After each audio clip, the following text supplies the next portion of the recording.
তিস্তা, ব্রহ্মপুত্র যমুনার চর কৃষি ও পশুপালনে সুবিধা পেলেও স্বাস্থ্য, শিক্ষায় উন্নয়ন নেই। আমাদের গাইবান্ধার স্টাফ রিপোর্টার আনোয়ার হোসেনের পাঠানো তথ্য ও ভিডিও চিত্রে বিস্তারিত।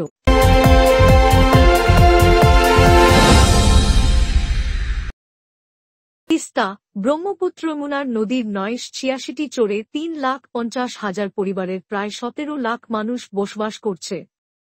তবে চরাঞ্চলের মানুষ কৃষি ও গবাদি পশু পালনে সাফল্য পেলেও স্বাস্থ্য, শিক্ষা ও তথ্য প্রযুক্তির সেবা থেকে বঞ্চিত। একটি বেসরকারি সংস্থার জরিপ অনুযায়ী লালমনিরহাট জেলার ৪টি উপজেলায় ৩৮টি চরে ১,৬০৯টি পরিবার, নীলফামারী জেলার ২টি উপজেলায় ২০টি চরে ৮,০৯৪টি পরিবার, রংপুর জেলার ৩টি উপজেলায় ৫১টি চরে ২২,০১৫টি পরিবার, কুড়িগ্রাম জেলার ৭টি উপজেলায় ২৭১টি চরে ১,০২,৫২১টি পরিবার, গাইবান্ধা জেলার ৪টি উপজেলায় ১৩৪টি চরে ১,৪৯,২৩২টি পরিবার, বগুড়ার জেলার ২টি উপজেলায় ৪৯টি চরে ১,৭৭৬টি পরিবার, সিরাজগঞ্জ জেলার ৫টি উপজেলায় ১৯৩টি চরে ৫৮,৭৯৭টি পরিবার, জামালপুর জেলার ৪টি উপজেলার ১১৩টি চরে ৪১,১২৩টি পরিবার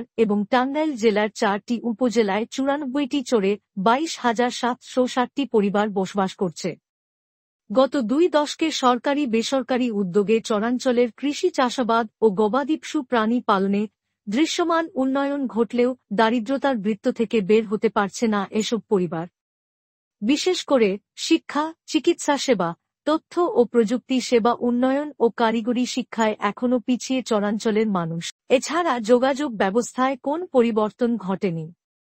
এতে করে মেইনল্যান্ডের সঙ্গে বর্ষাকালে নৌকা আর শুষ্ক মৌসুমে পায়ে হেঁটে ও ঘোড়ার গাড়ির বিকল্প কোনো পথ সৃষ্টি না হওয়ায় যাতায়াত দুর্ভোগ আরও বেড়েছে। উন্নয়ন গবেষক ও গণোন্নয়ন কেন্দ্রের প্রধান নির্বাহী এম আব্দুস সালাম জানান, চরাঞ্চলের মানুষের মধ্যে কিছু কিছু ক্ষেত্রে উন্নয়ন ঘটলেও স্বাস্থ্য, শিক্ষা, নারী ও কন্যা শিশু সুরক্ষা ও বাজার ব্যবস্থায় দৃশ্যত কোন উন্নয়ন ঘটেনি।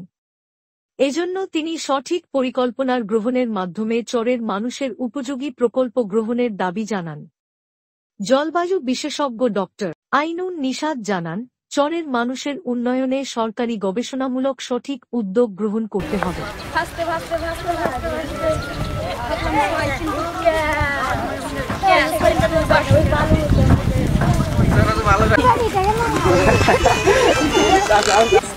আপনি ডেলিভারি